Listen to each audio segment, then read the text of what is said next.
Hi, thanks Christine for the introduction, and thanks for inviting HDMI Forum to be part of this great panel discussion.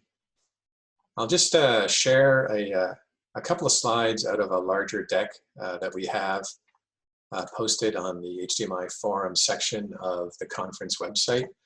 And I'll use these to just quickly go through some of the benefits of HDMI 2.1 for gaming. So the HDMI 2.1 spec has been rolling out into the marketplace in the last few months in a big way, and I think it will continue into 2021. And it's really great for esports and gaming in general. HDMI 2.1 has a few gaming-specific features, starting with auto low latency mode, or ALLM. TVs in particular have long had a game mode that you could get through the menu on screen. It was a manual process to switch on game mode, which disabled some of the advanced video processing in the TV and got you to very low input lag that you want for gaming in esports. But it was a manual process, and if you ever wanted to go back and watch video, unless you went back into the TV menu and turned off game mode, you weren't getting some of the advanced video processing the TV offers when watching video streams. With ALM, the source device, like the PC or the game console, can now automatically signal a TV, when they're in gaming, the TV will switch into game mode automatically. And when you leave the gaming and switch into, say, a video streaming application, it'll signal the TV that it can go back into its normal video processing state. So now it's a seamless experience where you're always getting either the lowest lag for gaming or the higher video quality for watching video. The other great new gaming feature we have in HDMI 2.1 is a variable refresh rate. So this is a technology that sort of existed in some proprietary standards around, that have been around for a few years, but now it's part of the standard. With HDMI 2.1, we're seeing much more interest and uptake, in particularly among TV vendors. There's a lot of interest now around bringing TVs to market that support the VRR. And this is a technology that really helps reduce tearing and motion jitter when you're gaming. Games often can't keep up with the full frame rate of the display. And when they get complicated rendering scenes, they'll drop down to lower rendering rates. And then as the rendering gets more achievable, they'll go back up again. And with variable refresh rate, the display will track the rendering rate of the game engine, and that way minimize the tearing and the motion jitter. So great technology that we're going to see wide adoption in the TV space, and also even wider adoption in the monitor space going forward. And the third gaming feature we have in HDMI 2.1 is quick frame transport.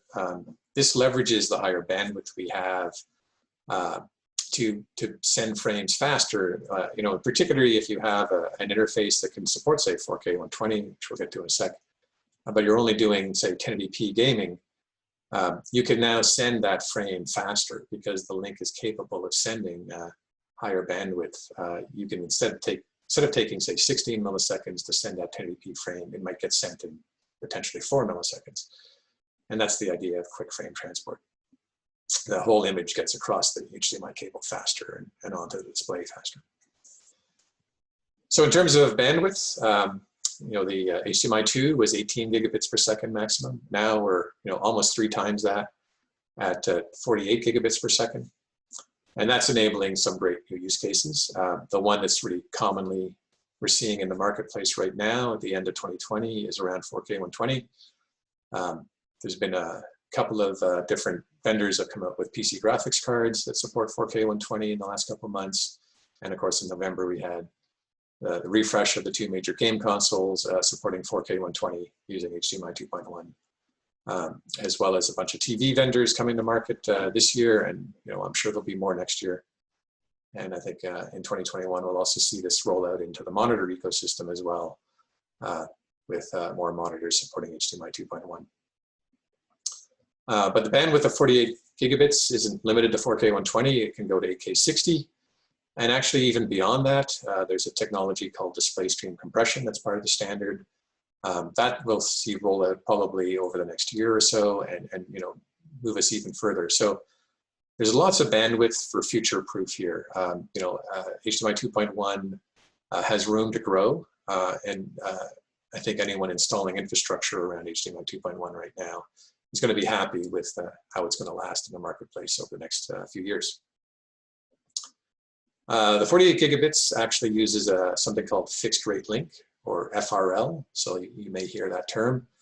It really just means that the clock rates used on the HDMI cable are fixed at one of a small set of speeds, like 12 gig at the maximum. That fixing at a fixed rate allows us to get to higher speeds by simplifying some of the design around the receiver and the transmitter. It's very similar to how USB and Ethernet and other high-speed interfaces work. By fixing the clock rates, the designs can go to higher rates.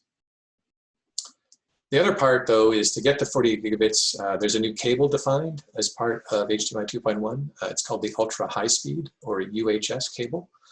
And we're starting to see these cables get into the marketplace in stores in the last month or two. They're very easy to distinguish because they have a label on them that's clearly displayed that says HDMI ultra high speed UHS cable. It's got a little QR code and a hologram.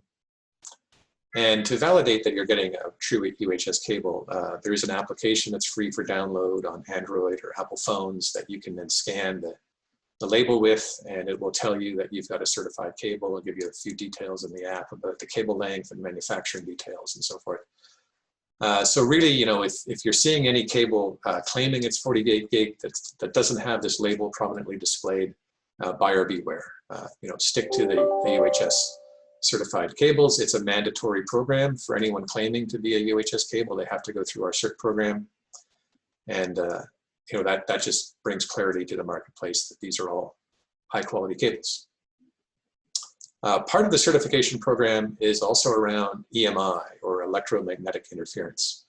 So what that does is test the cable designs to see that they have a very low international standards that they've been meeting for radio frequency interference. So this means that the cables are designed to have very low impact on wireless connections like Wi-Fi that you're using to, you know, game back to the server, or maybe, you know, you're using wireless connections for your game controller or your headphones or microphone. So all those things, of course, you don't want EMI coming out of your cabling. So that's why an ultra high speed cable is a good option to consider. You know, even if you're not necessarily using the 48 gigabits right away, even at lower speeds, it's going to have you potentially reduce the radio frequency interference you're getting.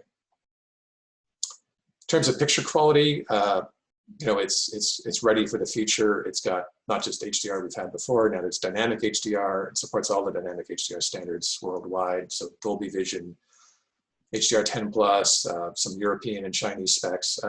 We provide an infrastructure in the spec that really allows any kind of dynamic HDR system to build upon. So, you know, that's just up to which sources and syncs you buy. If they both support, say, HDR10+, then look at use that over the dynamic HDR infrastructure in the HDMI interface. The color space, of course, goes up to BT 2020 for HDR.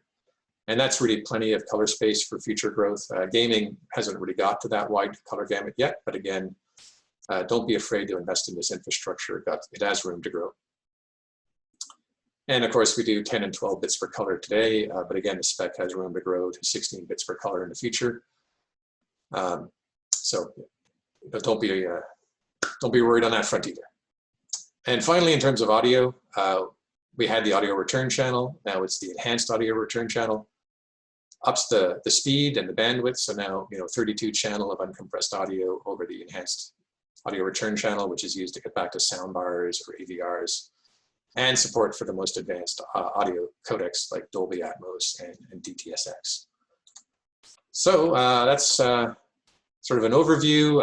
You know, the summary, I think, is that HDMI 2.1 is a great infrastructure for esports and gaming, not just on PCs, but also on consoles, not just on TVs, but also on monitors. You know, it's starting to roll out now, and a lot more will be seen in 2021. And I think I'll pause there and pass it back to you. Thanks very much for the time, Christine.